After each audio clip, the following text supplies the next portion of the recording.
كده انا طالع حلو. عينيا لونها ايه ايه عينيا لونها ايه عينيك لونها ايه؟ اه باين اخضر. ان انا عينيا لونها اخضر، اخضر. باين. اخضر في الكاميرا هناك اخضر اهو. باين ان انا عينيا خضر، مم. ها؟ يعني مم. الناس بتشوفها في الفيديوهات، بتشوف الفيديو انا بشوفها خضرا، مش عارف الناس بتشوفها ايه. بس. اهو عينيا خضرا، ولو طلع لكم في الكاميرا اي لون تاني يبقى في حاجه في التليفون عندكم. انا عينيا لونها قولوا اخضر. لنا في الكومنتات جدوا عليه لونها ايه. انا عينيا لونها اخضر. السلام عليكم ورحمة الله وبركاته، عاملين ايه؟ وحشتوني جدا جدا جدا جدا. هنتكلم النهاردة في الرياضة شوية، مش تحديات ولا حاجة. فهنجيب فرقة الأهلي والزمالك وبيراميدز، وهنقارن ما بينهم في كل المراكز، دفاع وسط هجوم. وهنتوقع ايه يعني الأهلي هيوصل لفين وهياخد كام مركز كام في الدوري، ونفس الكلام الزمالك وبيراميدز. متنسوش تصلوا اللهم على صل النبي عليه الصلاة اللهم صل والسلام. على. و و بس انا سرحت الشاشه لنا بتاعت التلفزيون. لايك، حط لايك يا اسطى الشاشه النبي بتاعت في اول التلفزيون. الفيديو كده، عشان ما تنساش، عشان انت ممكن تتفرج وتنسى وتخرج. حط لنا لايك كده ويا ريت نوصل كده الفيديو ده 20 لايك. نفسي اوصل 20 لايك، ممكن توصلوني 20 لايك في الفيديو. طلب خفيف بس. يلا بينا. هنبتدي بمين؟ اهلي ولا الزمالك ولا بيراميدز؟ كنت بقول لك انا بسرح الشاشه بتاعت التلفزيون طلعاني. انا مش ببص الاقي نفسي في وشي ولا عارف. شاشة تلفزيون كبيرة فمقفولة عشان بنصور عامله زي الصبح. المرايه. كأنك شايف قاعد قدام مراية، فهو كل شوية تسحل معاه، ما ايوه تسحلش بقى، ركز باجي معايا. ابص كده ركز اجي معايا. اتكلم كده بص الاقي ايه حاجه. ابص ده نفسي بقى. عايز جديد. وتقعد اه بقى تظبط افضل بقى نفسك. اعمل كده، افضل اه. اعمل كده لا لا كده خلاص، انسى بقى. كده. انسى. لو هنبتدي سمحت بالأهلي. ماشي. هنبتدي بالأهلي ولا الزمالك ولا بيراميدز ولا شو؟ اه أهلي. لا انا مش عايز ابتدي بفريق، انا عايز ابتدي بفكره. أيوه، ما هو هنقارن يعني هنبتدي مين، هنبدأ بمين، نقول مين الأول مثلا. من الاهلي مثلا. الأهلي. ماشي، هنبتدي بحراسة المرمى. راس المرمى الاهلي شوبير أكيد. شوبير. شوبير أكيد يعني، ما معلش فيهاش يا شنو، كلام. وبرده ما انت لما يبقى شوبير وبديله شنو، يبقى أنت في ده أمان. مفيش حد هيقدر من الاثنين التانيين ينافسك في البوزيشن ده. امم. انا معايا الاثنين بتوع منتخب مصر. فعلا أنا كحراسة المرمى، بس هم هناك يعني في مهدي سليمان وعواد. لا خالد تعبان. يعني أنا شايف المهدي سليمان كويس، عواد يعني دي غلطات كتير قوي. بس كمقارنة يعني، مش عشان أنا أهلاوي والله، بس لا هنا أقوى واحد. الموضوع احنا بنتكلم على البوزيشن بصراحه، بنقول وبرضه قولوا لنا رأيكم في الكومنتات. وبنحسب يعني انت ما بتحسب مثلا ايه الحارس المرمى، بتحسبه قوي وتشوف البديل بتاعه لو قوي او ضعيف. مم. ده يعني انا ممكن واحد اقول لك ان هم البودلة عندهم اقوى من عندي، يبقى البوزيشن عندهم ممكن يكون اقوى من مم. عندي. مم. لو احنا متساويين بس البديل عنده قوي، يبقى البوزيشن ده اقوى في الفريق ده. بالظبط. نخش على اللي بعده. نبدا. باك يمين ولا باك ليفت؟ قلنا بيراميدز احمد الشناوي، وكان مين معاه اللي هو الواد محمد جده ولا محمود جده، ولا مش حاجه فاكر. ما اللي هو كان ماشي لو قارناها كده، انا شايف ان الاهلي طب هنرتبها ازاي؟ الاهلي مين التاني؟ الاهلي. الزمالك التاني بتهيألي. بس الواد محمود جده حلو قوي على فكره، انا بحبه يعني، سيبك من الشناوي، الشناوي ضايع. امم الشناوي ضايع. بس الاتنين التانيين خبره، بس المهدي بس سليمان وعواد. بس انا مقصدي في ايه؟ مقصدي ان ما فيهمش واحد فيهم يقدر يشيل، ما بيقدرش بيعدي اصلا، مش بالقوه دي. انت لما بتتكلم في الاهلي، شوبير والشناوي، لا انت معاك طفره في الحته دي، مش ضعف في البوزيشنات في الفرق التانيه. ماشي، ما احنا قلنا خلاص الاهلي الاول، انا امم بقول لك التاني والتالت، انت لا ليه؟ لا هو انا طبعا الشناوي برضو بتاع بيراميدز، كاسما قوي، اقوى من عواد، واقوى من من المهدي. اه اه. يعني انت شايف ان بيراميدز اتقل مهدي من الزمالك؟ عندهم، لا الزمالك يعتبر ما انا تحتينا. قلت لك كده. الزمالك بعدين. الزمالك في حراسة المرمى هيبقى هو التاني، بيراميدز وبيراميدز الثالث. التالت. هنخش على اللي بعد قدامهم، المدافعين الاربع مدافعين. في الاهلي عندك انا عايز امسك بوزيشن. ماشي، ما انا همسك لك اه بوزيشن. باك يمين. باك يمين محمد هاني. مين بديله؟ باك يمين بديله كريم فؤاد او احمد عيد. تمام حلوه. تمام. ماشي. الزمالك. الزمالك عمر جابر. الواد الصغير اسمه محمد ابراهيم باين. مم. وفي حد تاني ما هتلاقيه برضه عيل صغير ما يبقى عندهمش. ناشئ صح؟ مم. يبقى حد من الناشئين. بيراميدز. بيراميدز عنده الشيبي، عنده الواد اللي هو اسمه ايه ده؟ في واحد تاني بس مش اسمه ايه الباك اليمين التاني؟ مش كريم حافظ ولا اسمه لا مش كريم حافظ، هو كان في عيل تاني كده كان بيلعب مكانه. المهم يعني ان هو بقى كويس، بس يعني مش وحش ولا جامد قوي هو انا بشوف الترتيب الاهلي يعتبر الاقوى. انت عندك محمد هاني وعندك بديل محمد بالك هاني. انك الشيبي برضه. وانا عشان كده بقول لك البديل انا بتكلم على البوزيشن، بتكلم البوزيشن ده مين وبديله. البوزيشن كامل ده عندهم مين؟ أيوه. ممكن هو عنده مثلا الشيبي اعلى من محمد هاني سيكا، لكن في الاخر محمد هاني بديله مين؟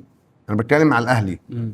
انا بشوف ان الاهلي اقوى، بشوف ان بيراميدز تاني والزمالك تالت بمسافه كمان، يعني في تالت الباك اليمين. في الباك اليمين تالت بمسافه. ماشي. باك شمال زمالك يوسف فتوح. بالعمري عندنا. الاهلي عنده يوسف بالعمري الدبيس. وكريم الدبيس، وممكن كوكا. انا سمعت انه هيخلوا ابن سيد عبد الحفيظ باك شمال.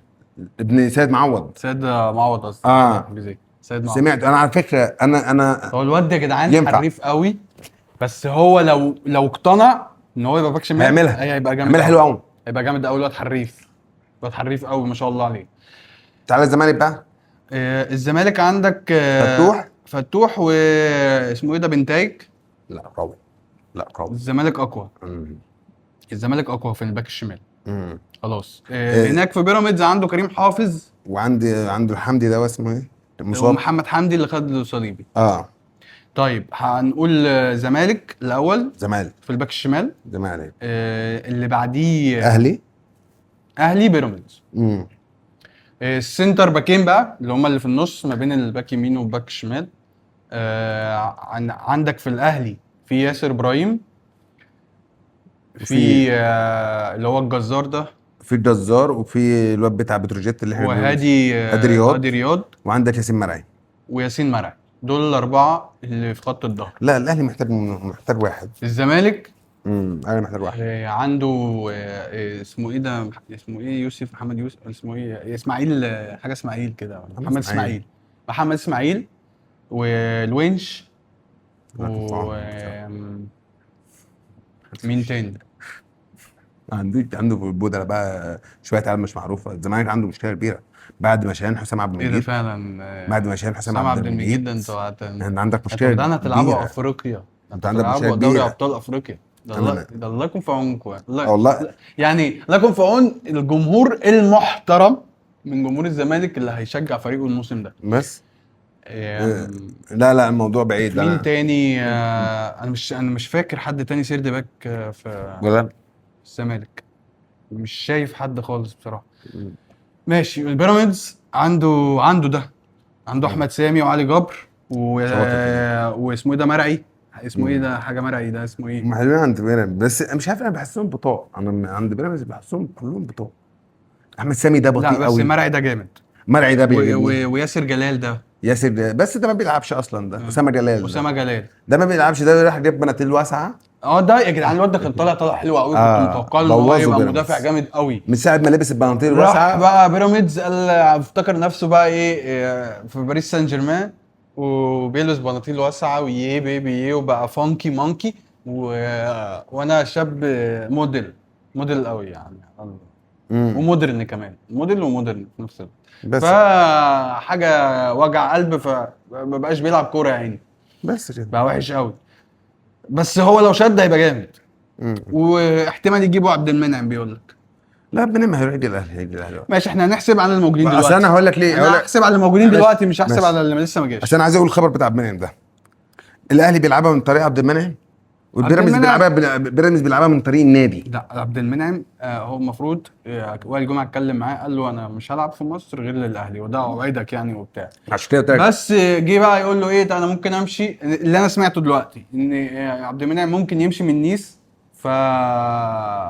فبيراميدز داخل في المفاوضات وهيدفع نفس المرتب اللي عبد المنعم بياخده هناك. سيبك من الكلام ده. بس فطبعا الاهلي مش هيدفع 125 ولا 120 مليون في السنه لعبد المنعم يعني، ده مدافع. انا بحب عبد المنعم جدا، بس هو لو عمل كده مع السلامه والقلب دعي لك السلامة. يعني اللي عادي، يغور ولا يشغلني طول ما في مش الجمهور هتيجي زي اللي يغور رمضان يغور. صبحي يعني، مش هتيجي زي رمضان صبحي. وعلى كلمتنا اللي يغور يغور ما دام في جمهور. ومعاهم امام عاشور، يلا وروح معاهم يا عم عشان اه المهم انت اغنيه صدق استنى بس استنى يا عم اقعد بقى، اقعد ابو سيد، عندنا ورق قد كده مالناش بيها اي حاجه. تأكد بس الحته دي كده بخطفها خطف موجوده في الفيديو ما تقلقش، اختفى خطف كده. موجوده ماشي. متسجله. فهنرتب بقى دلوقتي السيرد باكات. انا شايف ان اقوى واحد بيراميدز بيراميدز.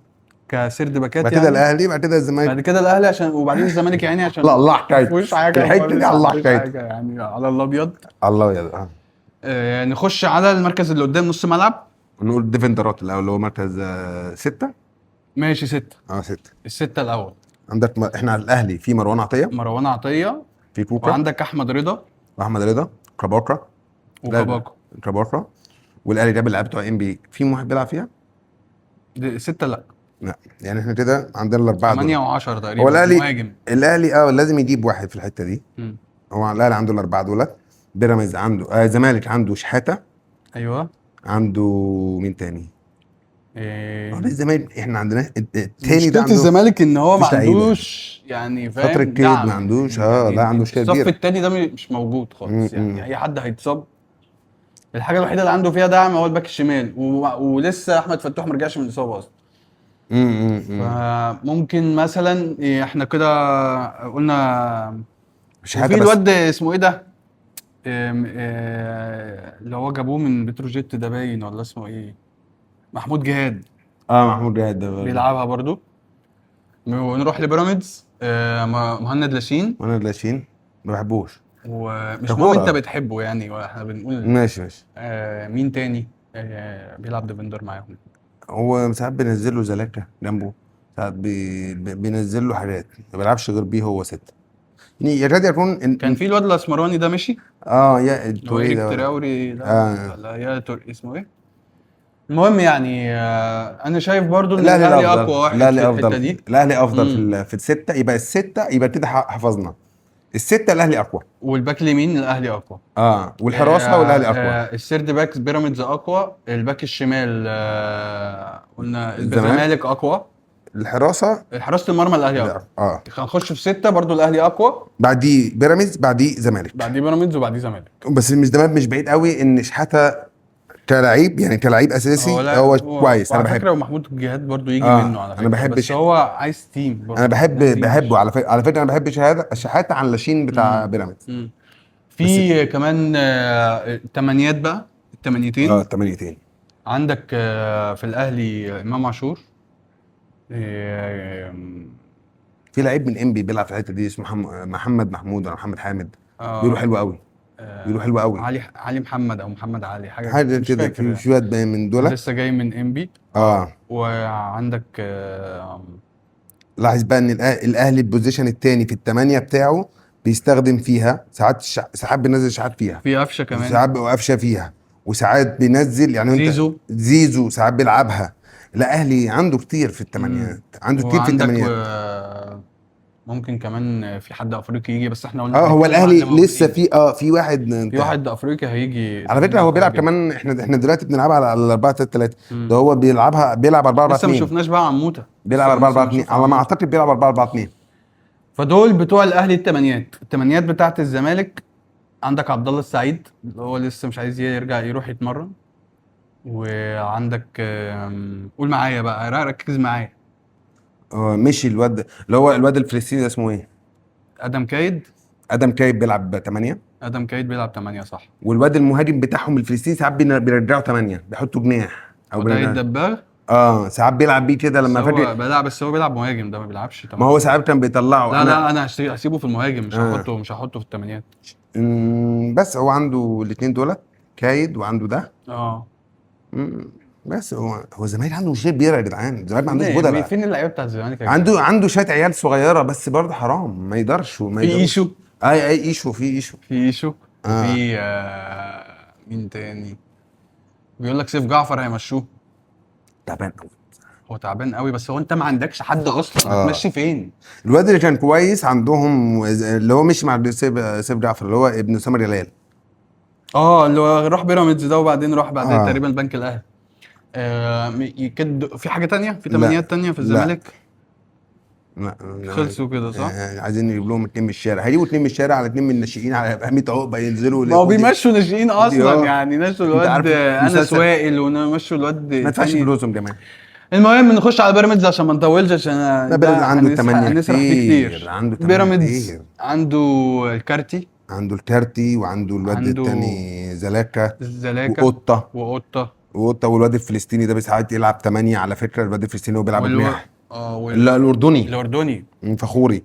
فخوري، بس ساعات بيلعب جناح ده بقى، بس بينزل 8 برضه، بينزل بينزل يلعب 8 8.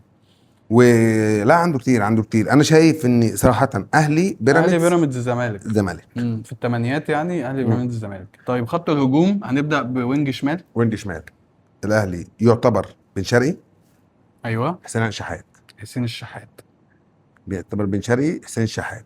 ايوه مع ما تنساش ان الاهلي جاب اتنين مهاجمين. ايوه، في واحد منهم بيلعب وينجين. ايوه ده الاهلي. تعالى طبعا احنا لسه بقى ما دخلناش حتى لعيبه انبي ما اتفرجناش عليها، الاهلي فيه لعيبه برضه لسه ما اتفرجناش احنا عليها. احنا بنقول لك كده بنتكلم واحنا لسه ما شفناش لعيبه امتى. ممكن بعد مرحله او جوله او جولتين من الدوري الواد يبدا. اللي هو اكتاي ده المفروض ان ايوه هو يعني كان عامل موسم حلو الموسم طبعا. بعد كام ماتش هنبدا نعمل البتاع دي ونبدا نقيم على حساب الرؤيه. احنا دلوقتي بنقيم على حسب ورقه وقلم، اللي انت شفته قبل كده والورقه والقلم والارقام. ماشي. الزمالك الزمالك عنده مين؟ شيكو بانزا. لسه مش عارفين بقى، شيكابالا ده ما بيردش على التليفون وصور احنا لهم. هنحسب يعني عليه، ما هو ماشي. هنعمل ايه؟ ما عندوش اصلا. شيكابالا وبزيرة. لا، شمال. الشمال شيكابالا. شيكو بانزا، وممكن احمد شريف ده ساعات بينزل يلعبها شويه. ايوه هو بيزق، هم صراحه بيسدوا خانه، هم بصراحه هم بيسدوا خانه عشان كده بيلعبوا مدافعين. ماشي. بيراميدز. بيراميدز عنده زلاكا. ده دول اللي بيلعبها أصل عنده دينا زلاكا ده. والواد البرازيلي ده والواد اسمه الفخوري والواد إيفرتون البرازيلي. دا سيلفا ده. والواد الفخوري والواد البرازيلي ولا لا لا يا عم. لا، فخوري بيلعب يمين تقريبا. بيلعب من الحته دي برضه. بيلعب يمين. الشمال فيها حتى كتير. زيتو كان بيلعبها عندهم. وزيكو بيلعبها فعلا. زيتو بيلعبها عندهم عشان زيكو كده بيلعبها. هم. بصوا هو اهلي وبيراميدز بصراحه بس انا قريبين. شايف ان اهلي افضل. انا شايف اهلي افضل طبعا بن شرقي وكاسامي بن شرقي كاسامي بن شرقي والشحات. يبقى اهلي بيراميدز زمالك. اتقل من زلاكا. ايوه زلاكا صحه اكتر من ان هو مهاري، يعني عامل زي تريزيجيه كده في بدايته. زمالك بيلعب 8 اكتر بس هو بيراميدز بيلعبها بالطريقه يعني يبقى الوينج شمال يبقى الاهلي بيراميدز زمالك. على فكره لما بنقول الترتيبه وينج دي يمين المسافات قريبه، يعني مش بنقول كده عشان انت وينج مش يمين. بعيدة قوي يعني، بس الزمالك هو اللي بعيد شويه على فكره. الزمالك بصراحه هو اللي بعيد شويه. وينج يمين. وينج يمين عندك في الاهلي زيزو ومحمد عبد الله والواد اللي هو اسمه ايه ده؟ اسمه الجديد ده بن جديده. بن جديده. هو بيلعب مهاجم ولا بيلعب في الحته؟ لا، بن جديده مهاجم. سفيان التاني بكرار اللي هو بكرار هو اللي بيلعب يمين ومهاجم. هو طبعا طريقه بيلعب اللعب. 10 خلي بالكم احنا دلوقتي بنوزع على طريقه ال 4 3 3. هو بيقول احتمال يكون بيلعب 4 4 2 عشان كده بنقول الترقيم ممكن يلعب 4 3 2 1 عادي يعني. هو هتبان لسه تفاصيل اكتر. بس احنا بنقول كاسامي اللعيبه من القايمه بس. فالاهلي في الحته دي يكاد يكون كويس. انت فاهم ازاي؟ كويس. بس انا شايف ان في واد من انبي فيها برضو على فكره. السؤال جاب 3 من انبي. في واد من انبي فيها. محمود علي ده ولا علي محمود؟ وعاملين شغل حلو. في واد من انبي فيها. فانت دلوقتي بتتكلم الاهلي الزمالك. بيراميدز عنده زيكو بيلعبها. يلعبها زيكو. وعنده عنده مصطفى فتحي صح. عنده مصطفى فتحي بيلعبها. مصطفى فتحي حلو برضه. مصطفى فتحي جامد. وساعات بيحط زلكه فيها او قطه فيها. هو هو زلاكا وزيكو بيلعبوا الوينجين، يعني بيلعب يمين عادي ايوه في لعيبه الاثنين. عشان كده انت ما بتقدرش تقيم بيراميدز حلو ولا وحش بصراحه، ان هو مليان لعيبه واللعيبه دي بتلعب في كذا بوزيشن. انت فاهم ازاي؟ فانا شايف ان الاهلي وبيراميدز قريبين من بعض جدا. لحد دلوقتي الزمالك بزيرة ما قلناش الزمالك. بزيرة هو فين؟ هناك لسه ما مش جاي، هو بيقول لهم باعوني عشان مش هيجي. المشكله ان اداره الزمالك بتقول مش هنبيعه، وفي نفس الوقت هي اداره الزمالك اللي اتسرب لها خطاب مبعوث للنادي تشتروا ما هي كام. بتضحك على الجمهور بتاعها. اه معروفه يعني. اه وده من زمان على طول هم بيعملوا كده. هو فين؟ بس هو لو لقيتوه قولوا لنا كده. اهلي وبيراميدز، او اهلي بيراميدز الزمالك برضه. تعالى بقى للاسترايكر الصريح. السترايكر بقى عندك اكتاي، طيب بن جديده. من جديده. في حد تاني؟ حد تاني في حد تاني بس تقريبا ناشئ. بكره بيلعبها. بس انت ما برضو احنا اصل انت برضو احنا بتتكلم على البوزيشن. انت عندك ده وده، وعندك واحد بيلعبها وعندك اتنين بيلعبوها. انت خلاص يبقى فاهم بكرار وبن جديده هم في المهاجمين، هحسبهم أيوة. في المهاجمين، واكتاي يبقى انت عندك كده 3. ثلاثه ولو عطلت بن شرقي بيضيف فيها، فانت كبوزيشن الاهلي يعتبر قوي. طب تعالى يبقى احنا الزمالك كده بقى في الباك في الوينج اليمين كده ممكن تبقى انت وبيراميدز 50 50. 50 لو زيزو وعبد الله على الناحيه الثانيه زلاكا ومصطفى فتحي مثلا، لا برضو أنا تقيل يعني. اه فماشي. الزمالك هو يا عيني اللي ضعيف قوي، وكمان اللعيبه لا مش عايزه ده تيجي. مشى. هو نفسي اعرف هو الزمالك يعني مشى انا مش عارف العجيزي. يعني بيزيرا وشيكوبانزا دول لو ما رجعوش هنعمل انت ايه؟ هتعمل ايه؟ انت ممكن تخرج من الدور التمهيدي في بطوله افريقيا اصلا يا يعني. ابني ما توصلش انت دور المجموعات. يا لهوي، الزمالك موقوف في القايمه دي، واللي جاي انتوا بتتكلموا في مشكله كبيره جدا. خلينا بقى نتكلم على الايه، على بيراميدز. لا لسه بقى. دي اخر حاجه اللي احنا هنتكلم فيها. هنتكلم على بيراميدز في ايه؟ في المهاجم بقى مين عندهم؟ مهاجم قول. انت دلوقتي بيراميدز عنده مروان لا ده مشوه. مشوه الواد الرخم ده. مشوه هيروح في الدوري السعودي تقريبا او الدوري القطري حاجه كده. ماشي. عندهم مين تاني؟ جابوا زيكو بيلعبها، وعنده هم زيتو بيلعبها حلوه قوي بصراحه. في مهاجم تاني جابوه كده. سين احمد عبد القادر صح. ده لا بيراميدز. راح بيراميدز. ماشي كده. دخل كتير او انت فاهم ازاي، كفته قليل طحينه كتير. احمد اما نشوف هنعمل دلوقتي كده المهاجم. انا مش شايف غير زيكو. في حد تاني؟ لا بس هو يعني كان اللي هو الواد اللي مش مشي، الواد التاني ده الاسمراني ده مشي مايلي ده. ايوه هو عنده مشكله، لازم يجيب مهاجم. فهو بيدور على واحد جامد دلوقتي بقى. هو هيجيب واحد جامد. هم معاهم فلوس فهم هيعرفوا. بس فبيراميدز كانوا بيقولوا اسد الحملاوي اللي احنا كنا بنجيبه، الواد الفلسطيني. كانوا بيقولوا بيفاوضوا بس ما رجعش هيجيبوه كده. يبقى بيراميدز كويس برضه. الاسامي انا بتكلم على الاسامي الموجوده. الزمالك عنده عدي، وعنده عدي دباغ. ومين تاني؟ الواد ناصر منسي الاسطوره. الاسطوره صح، نسيت الاسطوره. ناصر منسي الاسطوره. ناصر منسي الاسطوره. مشوا احسن 9 في مصر. مش احسن 9 في مصر للاسف. احسن 9 في مصر. احسن 9 في مصر مشوه من غير اي حاجه. كان بيلعب اصلا في المقاولين وينج يمين وينج شمال اصلا. هم جابوا له ما كانش عندهم مهاجم، قاموا حاطينه مهاجم مشيت. انت عارف اصلا ان في نصبايا. المهم خلينا عشان ما نطولش. هنرتب دلوقتي بقى. الاهلي هيوصل كام في الدوري، والزمالك وبيراميدز، وفي افريقيا برضو نفس الكلام. هنبتدي مثلا بالاهلي. الكونفدراليه. الاهلي في الدوري. الاهلي في الدوري هياخد الدوري. انا كمان بقول الاهلي هياخد الدوري. وهيطحنكوا. اصل الاهلي مغلوب. وهياخد فرق نقط كمان. خاف من الاهلي لما يكون بيغل. والاهلي بغل على اتحاد الكوره على المنافسين. لو نزلوا اول ماتشين سكورات اعرف ان العيال دي هتاكل الدوري ده. يعني 4-1 3-0 كده هتلاقي الموضوع. وجمهور الاهلي هيبقى شارك في اخر مثلا قبل اخر 7-8 ماتشات الموضوع ما بين التاني. مش هتستنى الدور الثاني. 7-8 نقط مثلا. مش هتخش الدور الثاني. انا بقول لك الاهلي هيحسم الدوري شبه من الدور الاولاني. وطبعا بيراميدز هيبقى الثاني. لو ما يقعدش لا هيبقى الثاني. بس هو هيبقى الثاني بفريق الزمالك دي. بس الزمالك التحكيم بيظبطوا ظبطه. لا وده جايبين له مين يا اسطى؟ ده جايبين له العمده الكبير بتاع اول من ابتدع طريقه الاحتواء. سامع عبد الفتاح ده. سامع عبد الفتاح. ماشي. احنا ماشي بخناقه مع النادي الاهلي انه الاهلي حاسس ان ما فيش حاجه. بعد ما اتظلم كابتن محمود قال لهم انا مش هلعب السوبر ولا هكمل في الكاس طول ما دي لجنه التحكيم. قاموا اقلوها وجابوا ناس تانية بعديها على طول. بعديها يعني انت شايف بقى ان الاتنين فيهم يعني ضد بعض ازاي؟ تقوم جايبه بقى حطه تاني الدوري ده عشان مش كفايه الدوري اللي فات؟ المهم يعني عشان ما نطولش، فالزمالك هيطلع كام؟ تالت ولا هيبقى اقل من كده؟ دلوقتي هياخد ترتيب وحش قوي. صح؟ هيبقى انا حاسس هيبقى رابع ممكن خامس. يبقى رابع خامس مثلا. امم مم.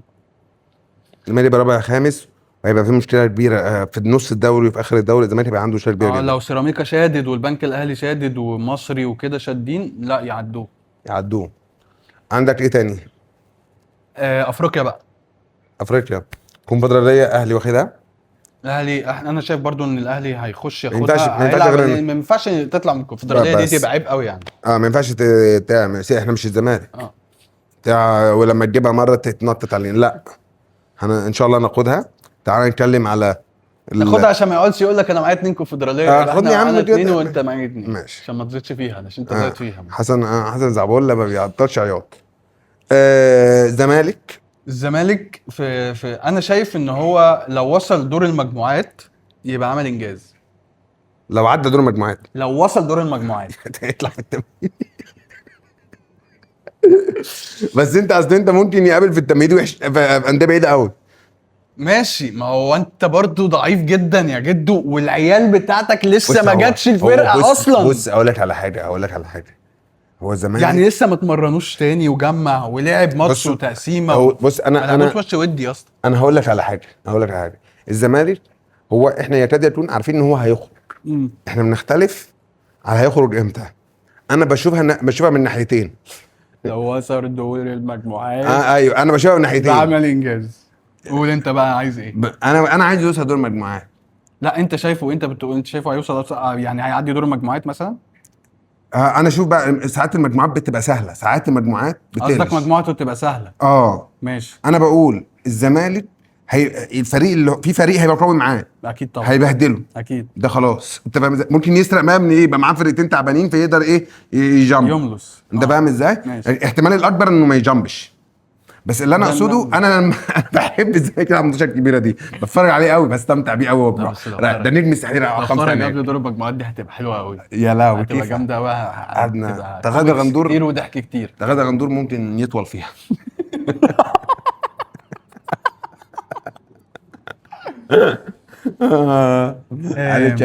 بيراميدز.